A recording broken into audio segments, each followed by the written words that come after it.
Morning, everybody. It is still morning. It is TGIF Friday, September 26th, 2022, 10:30 in the morning. Got something that's been bothering me, guys, rattling around in my brain.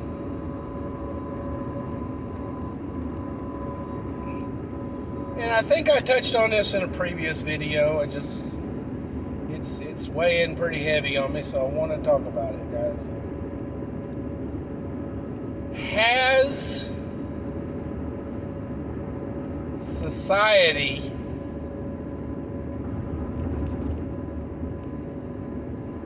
in America made us so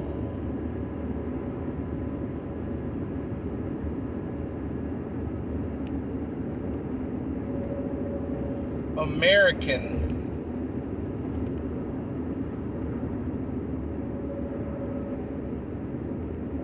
that we can't be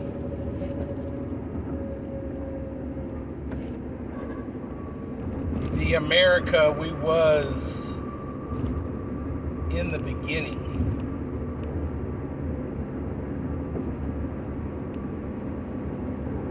Now, in the Constitution,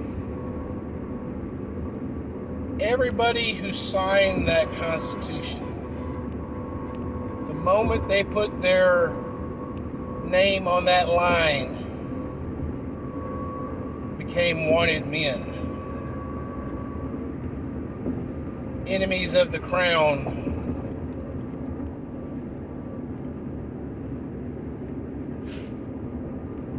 And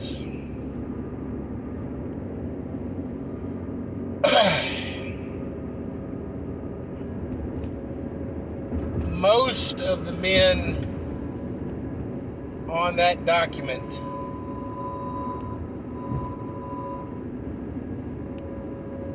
are lost to history.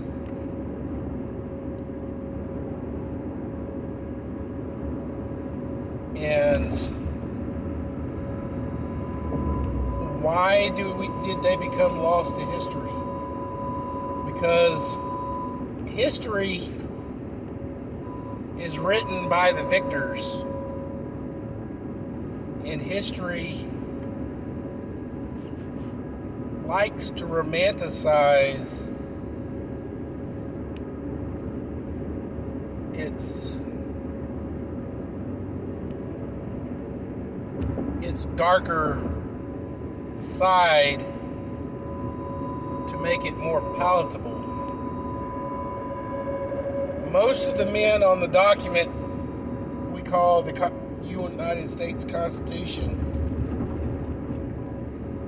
died horrendous deaths and absolutely broke.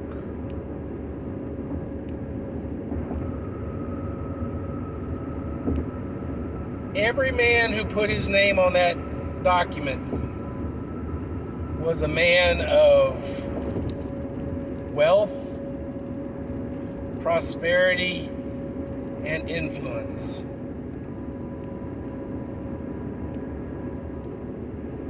As well as affluence. And yet they died penniless and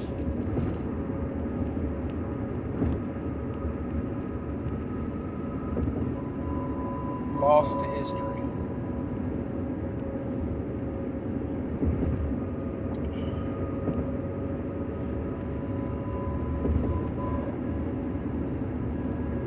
The American way that we are accustomed to is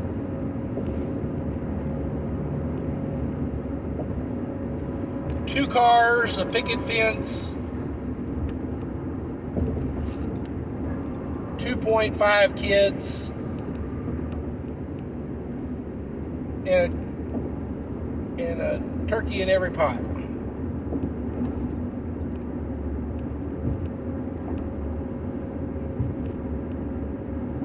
Nowadays, everybody wants a nice car,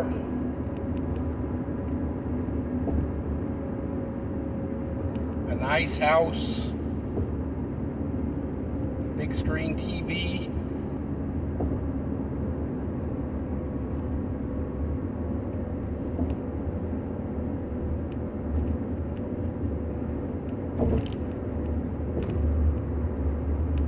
let me ask you a question, guys. Many people join the military as a way to get free college, free education, paycheck in the bank, 3 hots in a cot,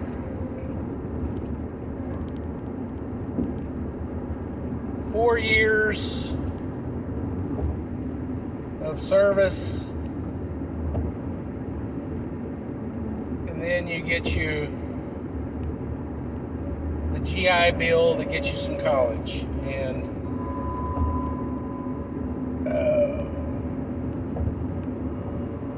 better terms on getting a home.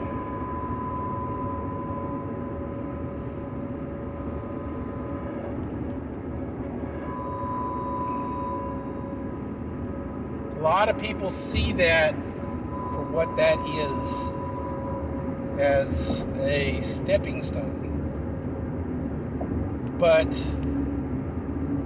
let me ask you a question, guys. If those perks weren't there,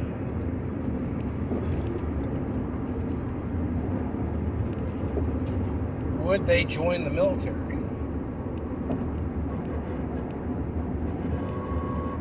During the time of the revolution and the birth of our country,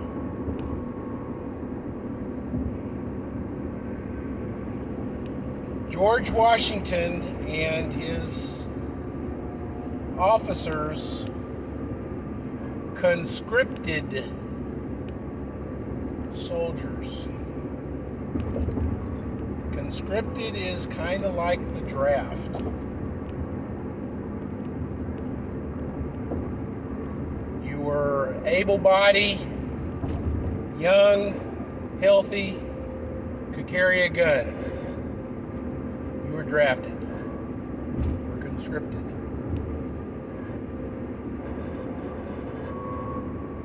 Most of the people, if not all of the soldiers in Washington's army, didn't earn a dime, guys. They got a little pension, a little bag of silver whenever everything was said and done.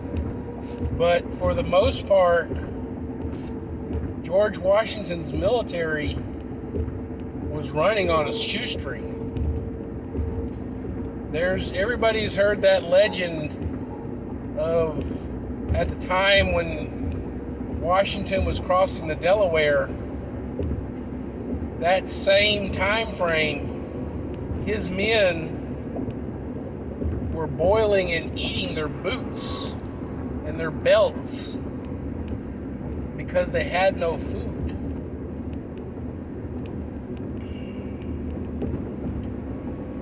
Resources were sparse, to say the least.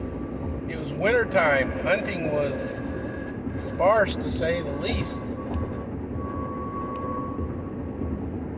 And you didn't want to fire a gun to kill an animal because that would give away your position.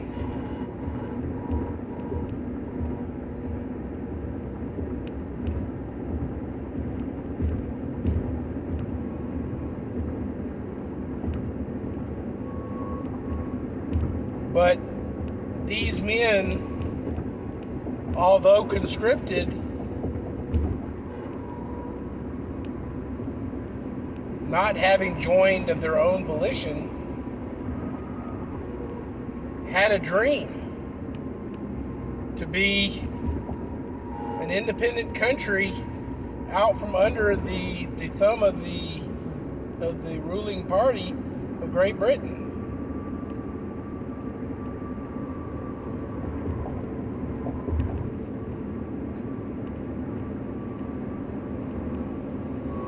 And obviously that dream, that was enough of a drive to keep them going and eventually defeat one of the most powerful militaries in the world at the time.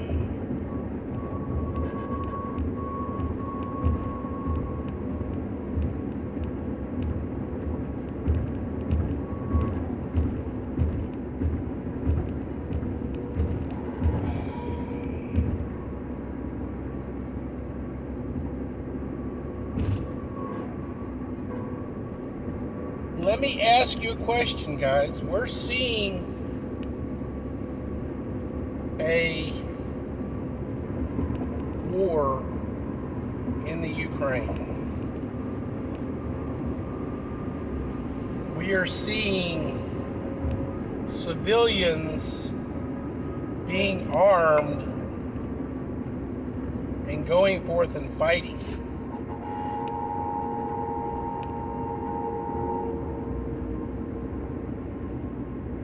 Let me just say this, guys. The American dream that I described earlier in this video is not just the American dream. Throughout the world, Britain, UK, France, Spain, Italy, Germany, everywhere, everybody just wants to go to work, come home, pay their bills, watch a little TV, get a little nookie, and then go to bed and do the whole thing over the next day. They want to live their life.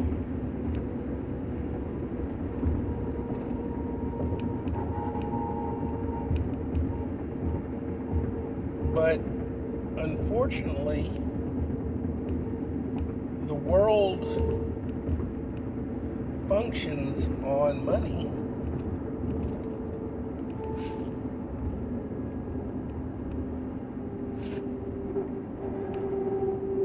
Humanitarian efforts, I'm sure, happen all the time in the Ukraine to get them food. I'm pretty sure within the first few weeks of Russia attacking major cities in the Ukraine, grocery stores were probably gutted relatively quickly. Resources depleted very, very quickly.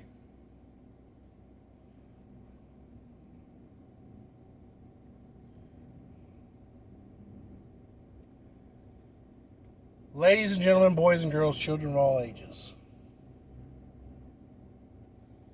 the world is not as big as it was in the days of our revolution. Reinforcements for the crown took almost a month to arrive. Military leaders on both sides were conscripting soldiers amongst the colonists. You know, the legend of the 3%ers is that only 3% of Americans fought in the revolution to free America. But there is another side to that. 3% fought to free itself from the monarchy, but 10% fought to keep the monarchy. They were comfortable with the way things moved and grew. They had no problems paying their taxes. Because they saw the benefits. They more than likely had their own security systems in place. They had, they were centralized in a place in which the British soldiers were there to keep the peace and keep everybody safe.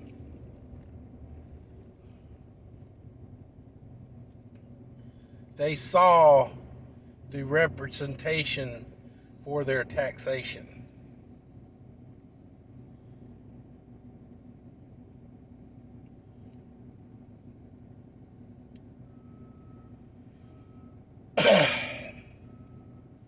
If war comes to America, guys, how many of us, during World War II, they asked the Japanese admirals why they didn't go to mainland America to attack. And they said because behind every blade of grass in America was a gun, was an American with a gun. Ladies and gentlemen, boys and girls, children of all ages, yeah. We have a lot of guns in America. We have a lot of people with guns. But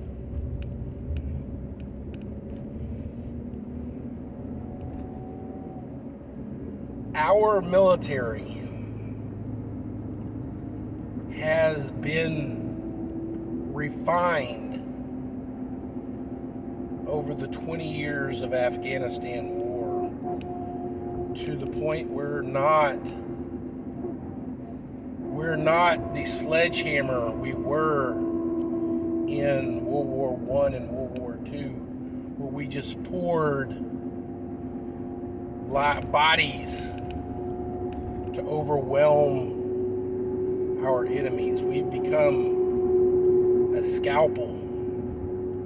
Surgical strikes, drone strikes, sniper strikes.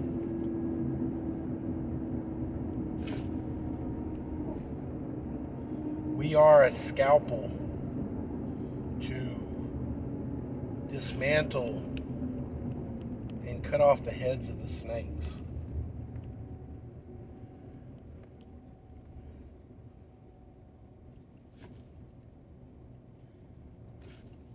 But if war comes to America, guys, and because the world is not the huge body that it used to be that takes months to cross an ocean, we have ships that can carry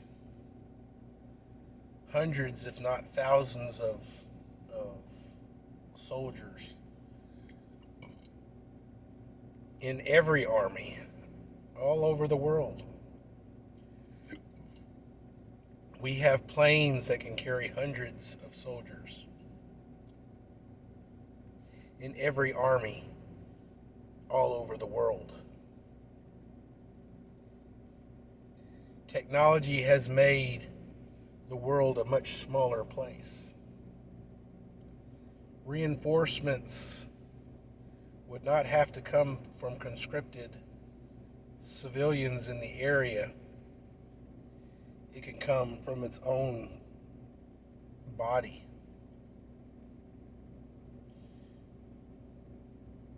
How many Americans would ignore the war until it comes to their door?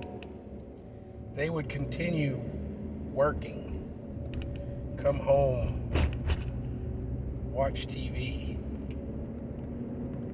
get a little nookie, go to bed, and do the same thing the next day. Even with foreign parties on our own soil. Why? Because if the able-bodied men, women, go to join the army or fight for their country, nobody will be there to make the money for the family.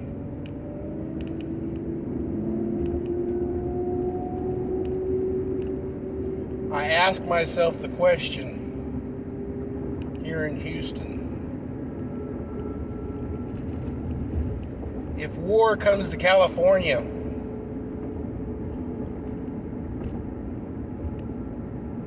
would I drop everything, load up my truck, drive to California to help? It's a question, guys. If the war comes to the East Coast, would I drop everything, load up my truck, and go to the East Coast to fight?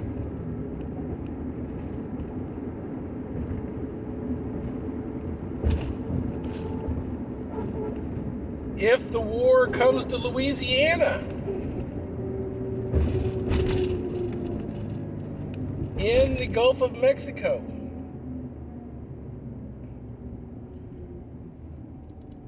would I drop everything, load up my truck, and go to Louisiana?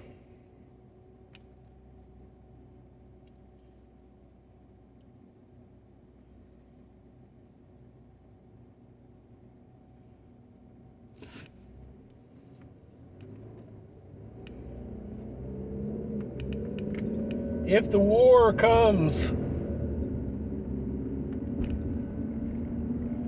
to Galveston,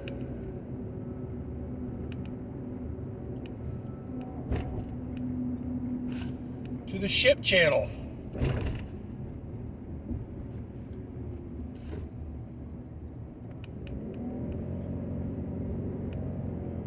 would I load up my truck, go to the ship channel, and go help?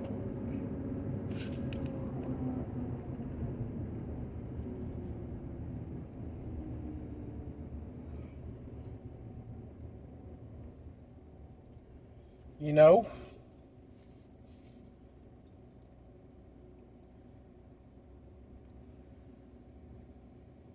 part of me says yes, I will go and fight. I will bleed and die for my country to save my country.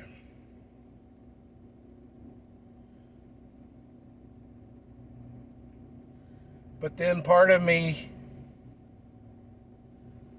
looks at my wife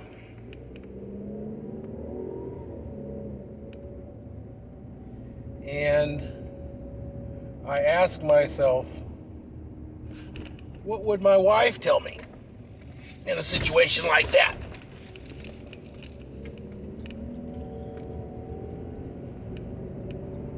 More than likely, my wife would say, all right, you can go, but I'm staying here.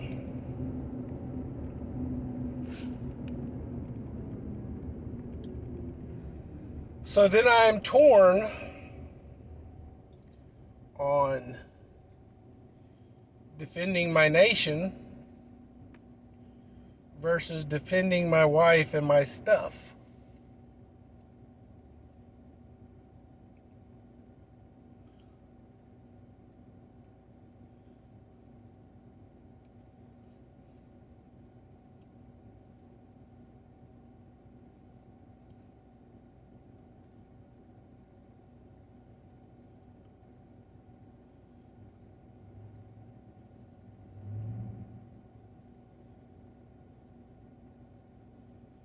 I've done calculations that if Houston's petrochemical area district was targeted. Conventional weapons, my house is well out of range.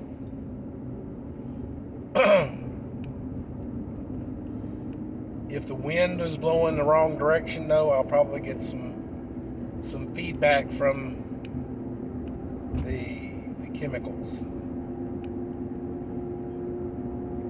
Nuclear blast, I'm still well out of range. I'll probably get some of the radiation off of it, but the blast itself, I'm well out of the danger zone. I probably won't have any windows in my house from the shock wave, but I'm definitely well out of the radiation.